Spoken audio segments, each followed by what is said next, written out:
Je peux prendre la parole? C'est le moment quand même tendu. Comme on disait, les derniers conseils à nos cultivés. Pas les derniers, mais les derniers pour la circonstance. Et un peu cet engagement que je disais, qu'on est ensemble, n'y pas.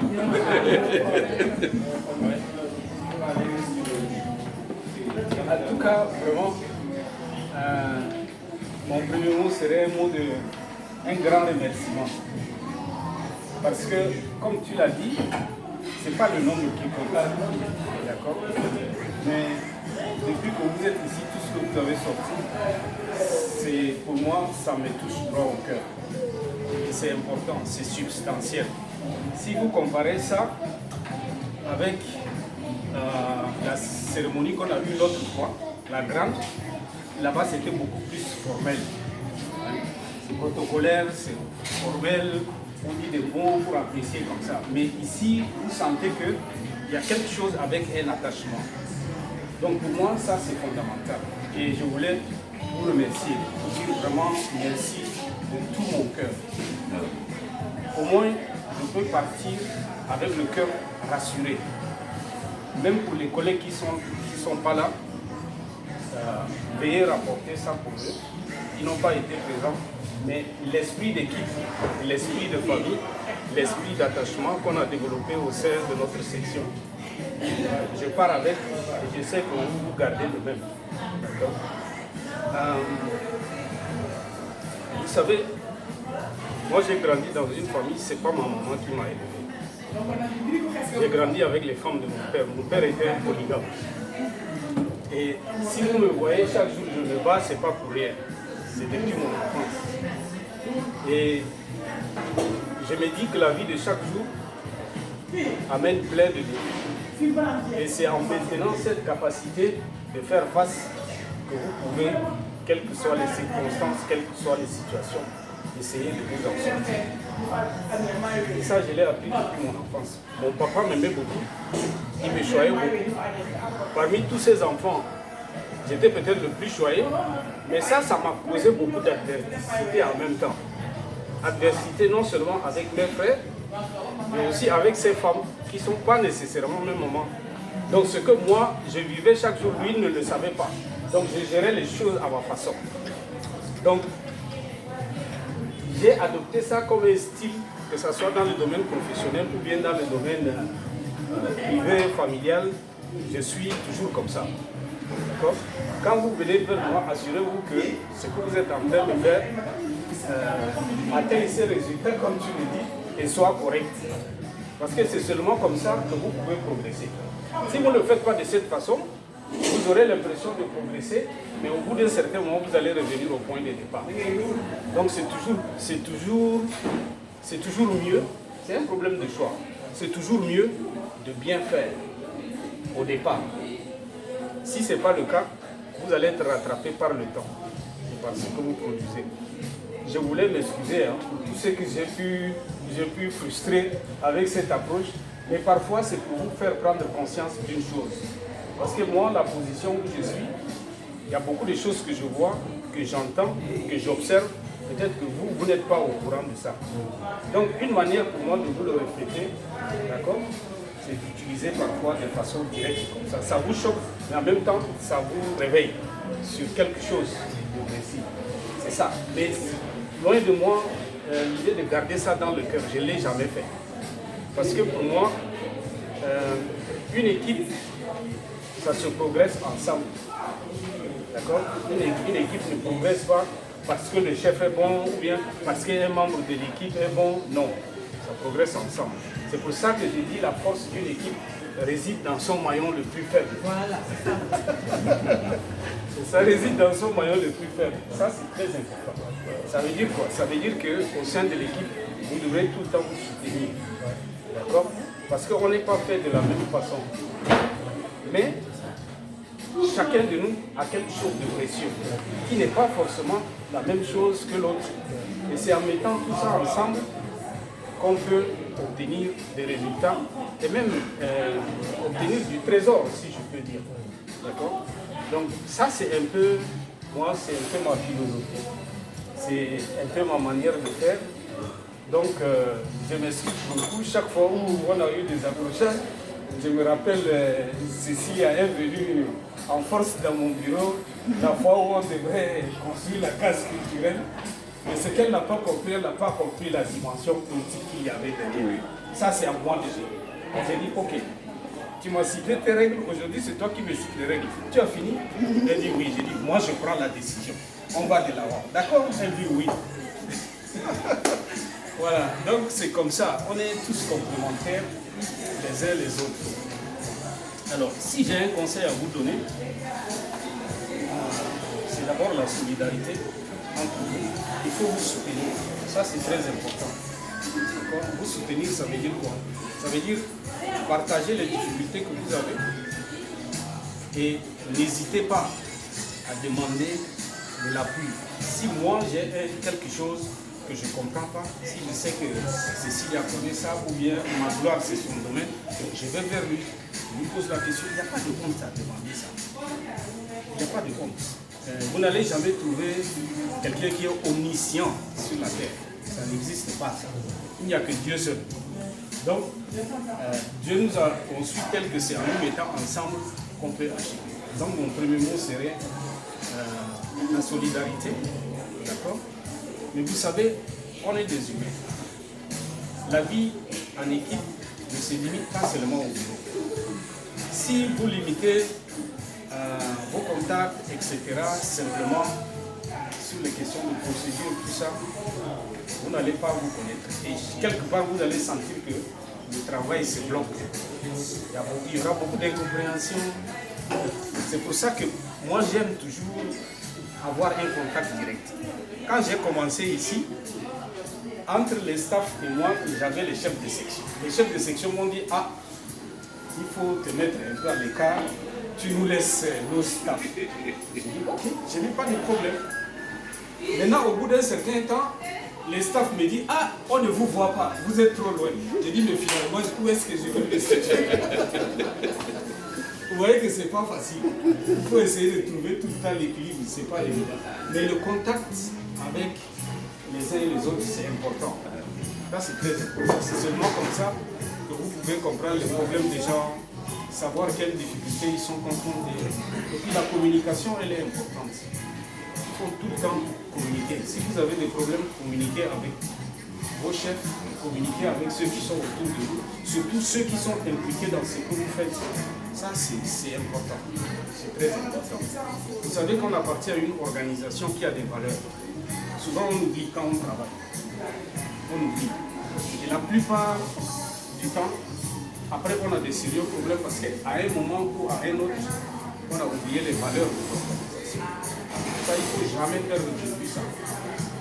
Je sais que dans notre bureau, si vous prenez 10 personnes, vous leur demandez quelles sont les valeurs fondamentales du AICR, il n'y aura pas 5 qui vont vous les citer. N'oubliez pas ça. Il faut tout le temps, vous trouvez ça dans les codes de conduite, vous trouvez ça même quand vous allez dans les intranets du travail, ça existe, il faut les lire. Et de plus en plus, souvent c'est sur ces choses-là qu'on est beaucoup plus sévèrement jugé au lieu du travail, au lieu de procédures, etc. Maintenant, vous êtes du programme, vous faites du programme. Mais le programme, ce n'est pas tout. Ce n'est pas la fin du monde.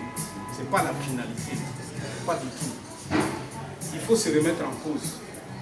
Il faut se remettre en cause. De plus en plus, si vous regardez comment le AICR est en train de fonctionner, le programme sera dilué dans tout ce qui se fait. Alors, essayez de vous retrouver quelque part. Si vous restez avec votre programme, vous allez tomber avec. Il faut trouver un moyen de vous remettre en cause et puis apprendre. De nouvelles façons de faire, de nouveaux concepts. Il y a plein de trucs qui sont en train d'être développés. Cela va se demander de vous beaucoup de sacrifices. Beaucoup de sacrifices. Ça veut dire que si vous vous inscrivez dans une université pour étudier ou bien après les heures de travail, aller faire des cours, il faut le faire. Il faut le faire parce que le monde est en train d'évoluer très vite. Il y a plein de choses qui sont désuètes maintenant. Même au sein du AICR, il y a plein de choses qu'on fait qui qui ailleurs ne se pratique pas. Parce que ça ne vous permet pas d'aller vite. C'est ça le problème du HCR. Tu vois? Le HCR est lourd. Ce que le haut commissaire a l'habitude de dire, il dit on sait où on peut aller, mais le HCR est lourd. C'est trop lourd. Mais ça commence petit à petit à changer. Tu vois? Malgré qu'il y a cette lourdeur, ça change. Ça va changer. Et j'espère que d'ici 10-15 ans, il y aura beaucoup d'améliorations. Mais il faut être parti du changement. Il ne faut pas qu'on vous laisse derrière. Essayez de vous accrocher. C'est vrai que quand il y a un changement, il y a des gens qui sont opposés. Il y a des gens qui facilement s'adaptent. Mais entre les deux, tu as des gens qui flottent comme ça. Donc soyez parmi les gens, à la limite, qui s'adaptent. Et la seule façon de le faire, c'est d'apprendre. Vous ne pouvez pas être comme un élève qui va à l'école tous les jours, mais même si vous apprenez un petit livre 1 heure par semaine, au bout d'un an, ça vous fait 52 heures.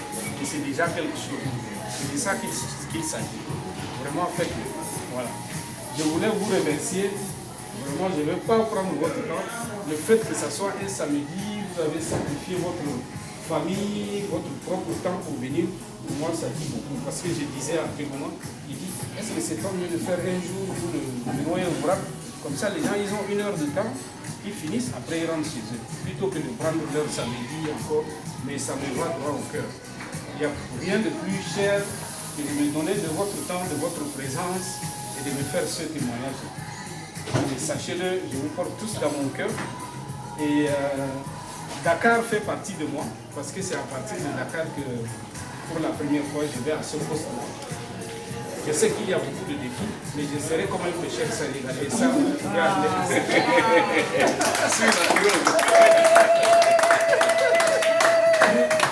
parce que ce n'est plus des questions de programme, ce n'est plus ceci, cela, mais c'est beaucoup plus des questions politiques. Ouais. Traiter avec le gouvernement, traiter avec les ambassades, avec les donateurs, c'est un peu de tout ça. Mais on va apprendre à l'impossible, nul n'est tenu. Donc voilà. En tout cas, merci beaucoup. Merci pour les collègues qui ne sont pas là. Je les porte tous dans mon cœur. Et je suis sûr, comme Pézouma l'a dit, on va se revoir. Certainement, si ce n'est pas au Sénégal, si ce n'est pas ailleurs, c'est quelque part. On va se revoir. Et vous êtes les bienvenus si vous avez l'opportunité de venir à Djibouti. C'est nous, il faut amener la petite, mais le nouveau-né aussi. Hein, il faut l'amener à... Il faut l'amener à Djibouti.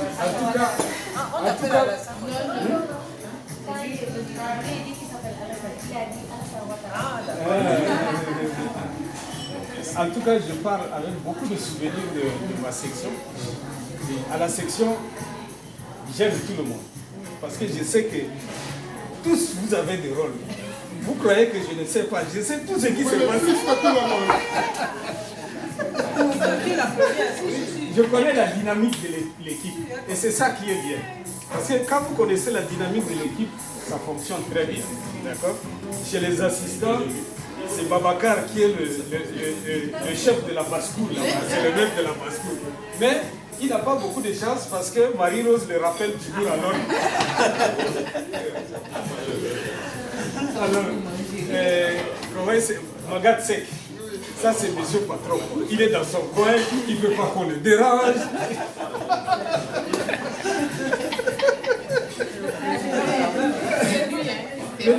Là, dans leur couloir, quand j'appelle Ghislaine, elle n'est pas là, et que j'appelle les colis, elle ne les décroche pas, ça veut dire qu'elles sont en train de couper.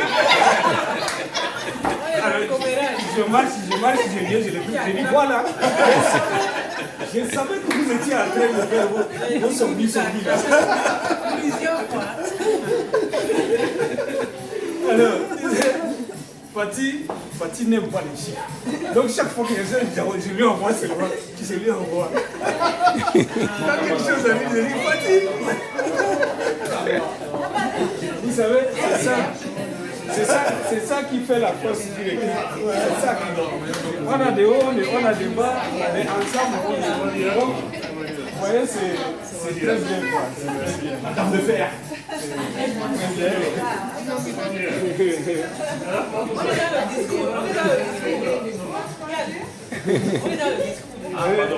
Non, mais c'est pas discours. Si maintenant, je n'ai pas parlé de Pegouma. Hein. Tu sais, au début, avec les histoires de UN, ils traînent les pieds. Chaque fois qu'il y a UN, j'appelle Pegouma. Il dit, oh, ça là, c'est courageux. Il ne savait pas que l'avenir du ICR est là-bas. Et moi, je lui dis, écoute, prends ça à main. Tu verras qu'à un certain moment, tu deviendras incontournable. Parce que c'est ça le futur du ICR. Et c'est ça exactement ça qui a dit. Donc, c'est vrai, j'aime souvent, vous savez, il faut tout le temps anticiper sur les événements, les problèmes. Comme ça vous prépare psychologiquement, même vous êtes mieux préparé. Vous savez ce qui va vous arriver, vous prenez vos dispositions. J'aime souvent faire ces scénarios et cet exercice. Ça me permet d'avoir mon équipe toujours prête, je veux dire. Je confirme. Vous avez vu que en décembre, lorsqu'on a parlé de la transition, c'était quand même difficile pour les collègues parce qu'ils ne savaient pas de quoi le lendemain était fait. Alors, je n'ai jamais manqué de vous refuser. J'ai dit, il faut vous préparer. Préparez votre interview, préparez les postes que vous donnez. De toute façon, chaque fois qu'il y a des problèmes, il y a des opportunités qui se préparent quelque part. Et vous ne pouvez les saisir que lorsque vous êtes préparé. Donc, je pense qu'après 6 mois, vers la fin de l'année maintenant, tout le monde sait à peu près où est-ce qu'il se situe, ou bien où est-ce qu'il va s'asseoir et être. En tout cas, merci beaucoup. J'ai beaucoup appris de chacun de vous. Même des choses que vous ne savez pas, moi je sais. Dis-nous tout. Dis tout. Non, mais ça c'est... Non, c'est pas ça. Plutôt de la richesse. C'est comme moi, j'écris des poèmes, il n'y a personne qui sait. C'est maintenant que vous savez. Oui. Donc, c'est de ces choses-là que je sais que lui, c'est le grand marabout à la mosquée. Elle, est-ce que vous savez que c'est une grande animatrice? Elle peut vous chanter au micro pendant 2 jours. Voilà, vous savez, ça c'est pas des choses comme au bureau qu'on voit, mais c'est des valeurs intrinsèques que vous avez en vous. Il y en a qui sont des footballeurs, il y en a qui jouent au tennis, etc. Mais on ne sait pas. Et comme je l'ai dit, la vie en équipe, c'est aussi ça. Alors normalement, je devrais déjà partir, mais j'attends mon passeport qui ne va pas tarder à arriver. Ça prend du temps parce que ce n'est plus le passeport ordinaire. Donc j'attends, c'est le passeport rouge. Il paraît que c'est un peu plus compliqué. Donc c'est les honneurs. For serious people. For serious people. Very serious people. Franchement, je ne m'attendais pas à quitter de sitôt Dakar. J'étais venu avec l'intention de rester au moins 5 ans. Parce que, vous savez, le fait de se déplacer tout le temps, parfois ça vous impact sur les membres de votre famille. Vous ne vous rendez pas compte, sur tous les enfants. J'ai mon fils aîné qui est comme le sien. Il a raté plusieurs fois son bac. Apparemment, dans la famille, c'est lui qui a subi le plus de chocs que les autres. Les autres étaient plus jeunes, eux, ils se sont vite adaptés. Les 2 sont au Canada maintenant, mais lui, il n'arrive pas à obtenir son bac. Et ça, bon, malheureusement, le travail qu'on a, les Nations Unies, surtout le ICR, l'impact sur la famille, on ne le mesure pas. Vous voyez. Et ça, c'est le mauvais côté de notre organisation. Mais qu'est-ce que vous voulez? Si vous ne faites pas ça, bon, vous ne savez que faire après. Voilà. Donc c'est ça. Je tenais vraiment à vous remercier. Ça me soulage, ça me donne de la bombe au cœur. Je vais bien dormir, je pars soulagé. Soyez rassurés que ma porte sera toujours ouverte à Djibouti. Il paraît qu'il y a des îles paradisiaques là-bas.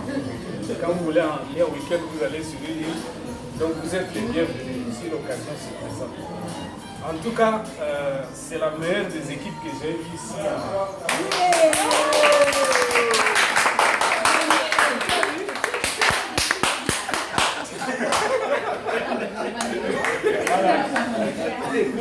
C'est la meilleure des équipes. Non, ça mérite qu'on fasse quoi?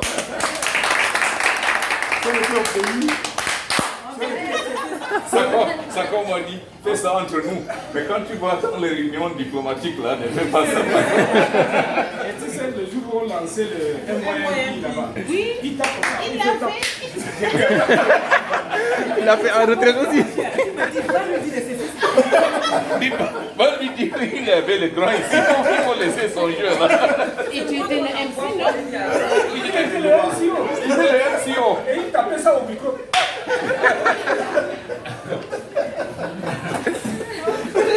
Ça comment regarder après, je suis arrivé, j'ai compris. J'ai fait des gaps.